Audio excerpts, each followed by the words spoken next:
दोस्तों पिछले कई वीडियो से जो है मैं वॉल्यूम की सीरीज बना रहा था, जो कि आज की जो वीडियो है वो वॉल्यूम की लास्ट वीडियोस है। तो मतलब कि ये सारे के सारे जो वीडियोस कवर कर देंगे वॉल्यूम के सीरीज को। मैं जिस इंडिकेटर को एक्सप्लेन करने वाला हूँ जिसका नाम है स्टोकेस्टिक इंडिकेटर। जैसे कि आपने थंबनेल में देखा, अब तक का सबसे बकवास इंडिकेटर है और इसका कोई भी बहुत ज़्यादा बड़ा रोल क्रिएट नहीं करता और बहुत बड़ा इंपैक्ट नहीं करता। तो आप लोग सोच रहे हो कि तो मैं इस पे वीडियो बना क्यों रहा हूँ। बेसिकली मैं इसलिए बना रहा हूँ क्योंकि यहाँ पे बहुत सारे स्टोकेस्टिक इंडिकेटर के ऊपर वीडियोस हैं जिनके उनके बेनिफिट्स एक्सप्लेन किए गए हैं, बट मैं आपको इसकी लिमिटेशन इतने ज़्यादा है ना कि इसके बेनिफिट उसके सामने कुछ भी नहीं है। मतलब कि इससे ज़्यादा बेटर आप मैकडी यूज़ कर सकते हो, RSI यूज़ कर सकते हो, जो कि मैंने ऑलरेडी वीडियो बनाई है। तो वो ज़्यादा इम्पैक्टफुल है as compared to stochastic indicator. अब उसके पीछे का लॉजिक क्या है वो हम समझेंगे कि क्यों इसे हमें इग्नोर करना चाहिए और क्यों हमें इसको यूज़ करने से बचना चाहिए। दोस्तों स्टोकेस्टिक इंडिकेटर की जो कैलकुलेशन है ना बहुत ड्रामेटिक है। आपको ऐसा लगेगा कि वाओ ये तो बेस्ट कैलकुलेशन से हो सकता है, इससे काफ़ी ज़्यादा रिजल्ट्स निकल के आए, बट बहुत ही ड्रामेटिक है। मैं आपको बता दूं ना, यहाँ पे आप जो प्राइस निकालते हो, मोमेंटम ओवरबॉट ओवरसोल्ड निकालते हो, वो कैसे निकलता है कि आपकी जो क्लोज है और लो का डिफरेंस है डिवाइड बाय आपका जो हाई है और लो के डिफरेंस से परसेंटेज निकाला जाता है। मतलब कि हाई और लो का परसेंटेज निकाला जाता है कि इस बीच में ये कितने परसेंटेज पे ये ओवरबॉट ओवरसोल्ड हो रहा है, मतलब कि कितने परसेंटेज पे ये ट्रेड कर रही है। बेसिकली इसका ये प्राइस एक्शंस को समझने के लिए और वॉल्यूम को डिसाइड करने के लिए। तो इससे चीज़ें मतलब डिफाइन होती है कि वॉल्यूम में क्या हो रहा है। अब जो तीसरा आता है हाई डी आता है, मतलब फास्ट डी परसेंट आता है। जो फास्ट डी परसेंटेज का मतलब क्या होता है कि स्मूथड मूविंग एवरेज, मतलब ये तीन डेज का स्मूथड मूविंग एवरेज होता है। वो भी किसका, जो परसेंटेज ऑफ हमने ये निकाला आपका स्पीड का, मतलब कि जो के परसेंटेज निकाला है उसका आप देख सकते हो। फिर जो स्लो है, मतलब स्लो डी क्या करता है कि स्मूथिंग मूविंग एवरेज है जो कि डिसाइड करता है फास्ट का तीन दिन का SMA, मतलब कि स्मूथ मूविंग एवरेजेस। अब ये चीज़ें तो टर्मिनोलॉजी आपको क्लियर हो गया।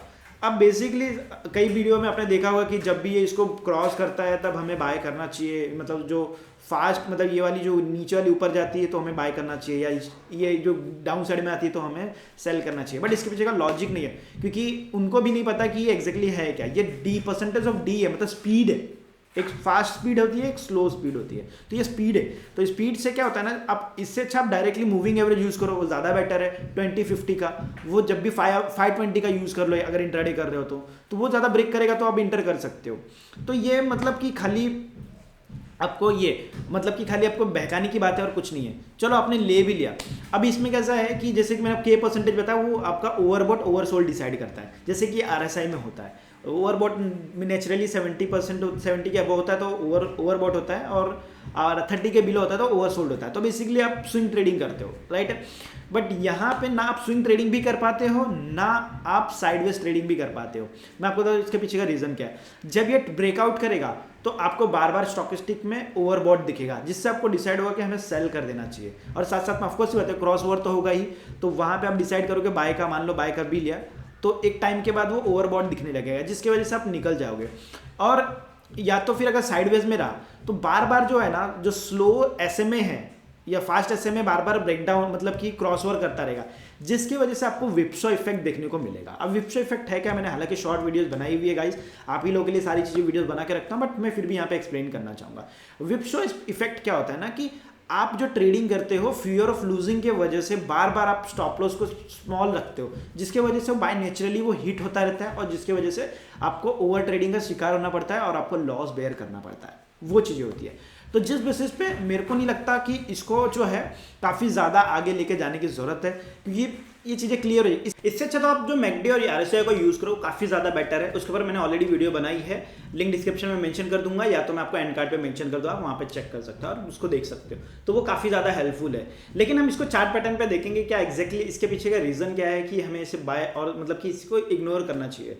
हम आते हैं चार्ट पे और समझते हैं इसको कैसे करना है। बेसिकली ये है स्टोकेस्टिक इंडिकेटर, आप चेक कर सकते हो। ये कुछ इस तरीके का दिखता है। अगर इंडिकेटर में आप चेक करोगे, जाकर स्टोकेस्टिक डालोगे तो आपको बाय डिफॉल्ट दिख जाएगा। मैंने आपको बताया ना कि ये जो है आपका परसेंटेज ऑफ के है, ये जो परसेंटेज ऑफ के है डिसाइड करता है ओवरबॉट और ओवरसोल्ड। तो 80 जो है ओवरबॉट में माना जाता है, 20 जो है ओवरसोल्ड में माना जाता है। तो जैसे कि मैंने आपको बताया कि जब भी आपका जो है 80 के अबो जाएगा, ओवरबोट आएगा, तो बेसिकली सब लोग स्विंग ट्रेडिंग करते हैं, राइट है। तो इसके लिए तो RSI पहले से ही है, मैकडी भी पहले से अवेलेबल है, तो मुझे नहीं लगता कि इसको यूज़ करना चाहिए। बट अगर करते हो तो इसका मतलब क्या होता है ना, ये जो है स्लो DMA मतलब स्लो SMA सॉरी, ये जो है स्मूथी मूविंग एवरेज है, और ये जो है फास्ट SMA मतलब 3 डेज का।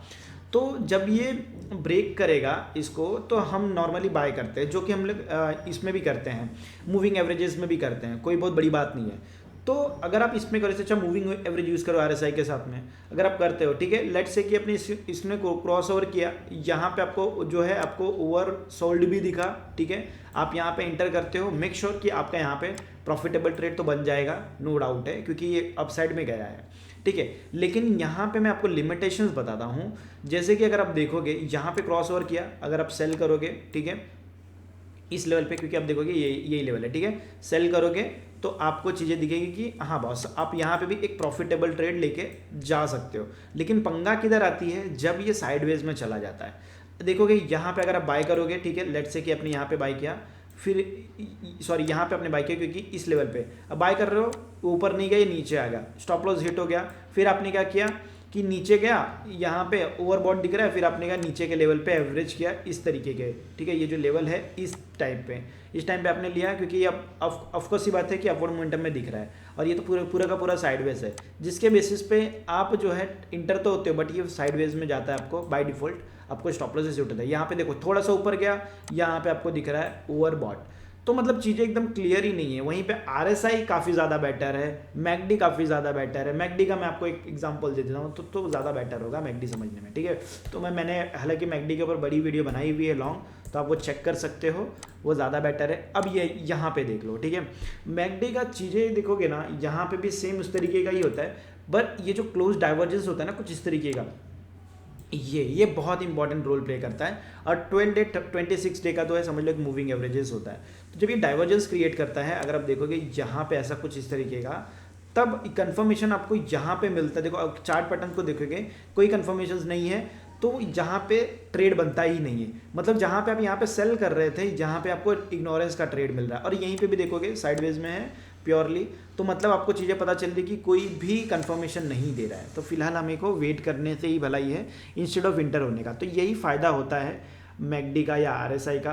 But moral of the story यही है कि आपको अदर चार्ट पैटर्न भी यूज़ करना पड़ेगा, तो ये बहुत ज़्यादा इंपैक्टिव पड़ता है। आप मैकडी पे जाके लॉन्ग वीडियो देखिए, बहुत हेल्प करेगा। तो यही थी गाइस स्टोकेस्टिक इंडिकेटर की एक्सप्लेनेशंस और लिमिटेशंस। तो आप मुझे कमेंट करके बता सकते हो कि क्या बेसिकली स्टोकेस्टिक इंडिकेटर यूज़ करना चाहिए आपके हिसाब से। हो सकता है ये मेरी थ्योरी है, आपकी थ्योरी कुछ अलग हो, तो आप मुझे बता सकते हैं कमेंट करके। सो गाइस, जो मैंने आपको स्टोकेस्टिक इंडिकेटर के बारे में आपको एक्सप्लेन किया है, एकदम सिंपल एंड लॉजिकल वे में एक्सप्लेन किया है, जिससे आपको चीज़ें क्लियर हो गई होगी और आपको समझ में आ गया होगा कि एग्जैक्टली हमें क्या करना चाहिए, क्या नहीं करना चाहिए, कौन से इंडिकेटर ज़्यादा बेटर है। तो वो आप यूज़ कर सकते हो, मैंने ऑलरेडी एंड कार्ड पे मेंशन कर दिया है। और बहुत सारे मैंने पैटर्न्स भी एक्सप्लेन किए, क्योंकि विदाउट पैटर्न्स आप इंडिकेटर को यूज़ करना कोई भी समझदारी वाली बात नहीं है। इंडिकेटर प्लस पैटर्न आप यूज़ करोगे तो बहुत इफेक्टिवफुल रहता है और बहुत हेल्प करता है। तो मैंने ऑलरेडी सीरीज़ बनाई हुई है, आप चेक कर सकते हो, वो आपके लिए बहुत हेल्पफुल है गाइज। सो प्लीज़ देखिए, और साथ साथ में आप मुझे सब्सक्राइब भी करके रख लीजिएगा, ताकि आपको ऐसे ही बहुत सारे कॉन्सेप्ट आपको सीखने को मिले और टाइम टू टाइम आपको वीडियो देखने को मिले।